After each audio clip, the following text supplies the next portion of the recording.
دوستو، کیا آپ جانتے ہیں کہ وہ کون سے صحابی رسول تھے جو صرف 2 وقت کی نماز ادا کرتے تھے؟ دوستو، واقعہ کچھ اس طرح سے ہے کہ ایک صحابی رسول اللہ کی بارگاہ میں آئے اور کہا کہ مجھے کلمہ پڑھا دیجئے، لیکن میری ایک شرط ہے۔ رسول کریم صلی اللہ علیہ وآلہ وسلم نے پوچھا کہ کیا شرط ہے؟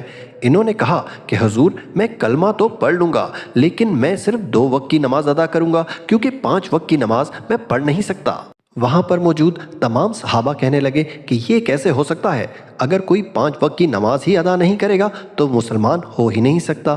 لیکن رسول کریم صلی اللہ علیہ وآلہ وسلم چونکہ انسان کی پہچان رکھتے تھے اور وہ بہتر سمجھتے تھے کہ آگے چل کے کیا ہونے والا ہے، لہٰذا انہوں نے اس صحابی رسول کو کہا کہ آپ 5 کی بجائے 2 نماز ادا کر لیا کیجئے۔ صحابی کلمہ پڑھ کے مسلمان ہو گئے۔ ابھی ان کو مسلمان ہوئے 1 ہفتہ بھی نہ گزرا تھا کہ صحابی 5 وقت کی نماز کے علاوہ تہجد اور اشراق کی نمازیں بھی ادا کرنے لگے۔ سبحان اللہ۔